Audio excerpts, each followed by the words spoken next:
So there's been lots of excitement this week about the impeachment trial that's right on the horizon. Democrats sending those articles of impeachment over to the Senate.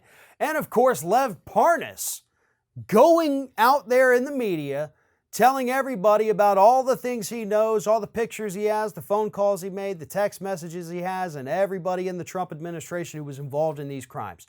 So it's pretty easy to get excited right now, and we should.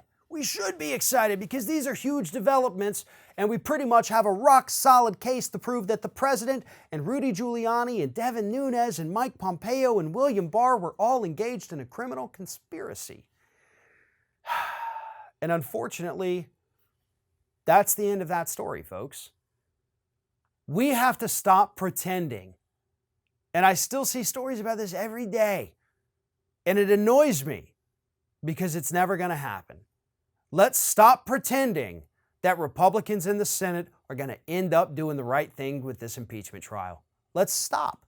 Let's just stop. They are not, in a million years, going to vote to convict and remove Donald Trump from office, even though a majority of people in this country want that. I'm sure those poll numbers have climbed higher in the last few days with all of this new evidence, specifically from Parnas. But these Republicans in the Senate have made their bed. And Trump is right there in the center of it. And they're going to climb in there with him. They will not do anything that is going to harm this man.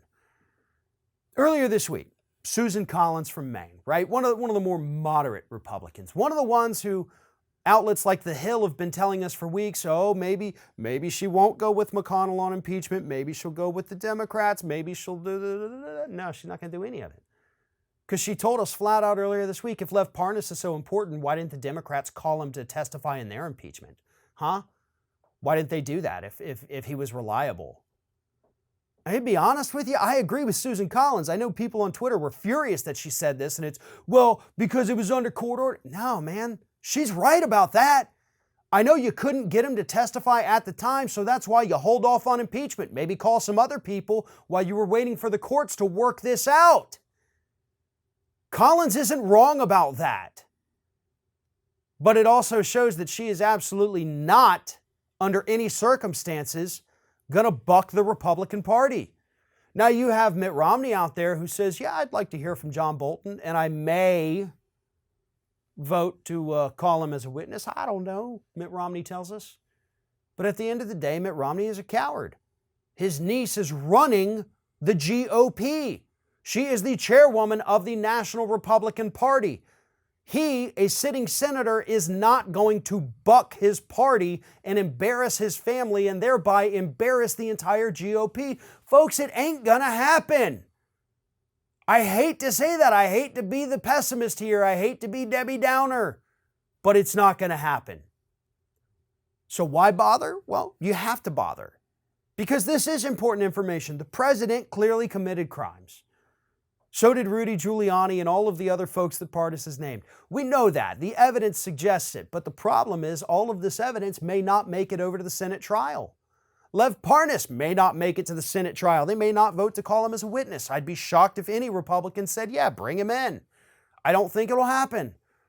So all of this new evidence that he is just now given the House because it was protected under a court order, it's not going to go to the Senate unless the Senate okays it. And the Republicans control the Senate. Republicans control whether or not to say yay or nay on that new evidence. The Democrats have no control over it because they finished their impeachment without it.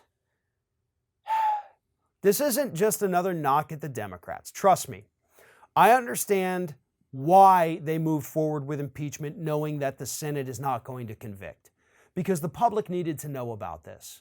So that excitement that we have right now, even though I've just told you to, tamper it down a bit, we should be excited, we should be energized, and we should be talking about all of this. But the reason is not because we can convince Republicans to convict him. It's to make sure the public doesn't forget about it before November. Because if you don't think that's a very real danger, you are kidding yourself, folks. If the Senate trial concludes even by the end of February, I promise you by November, majority of voters will have already forgotten most of the horrible stuff. They will. They do. I've been doing this for over 15 years, folks. There's only one constant in American politics, and that is the public always moves on.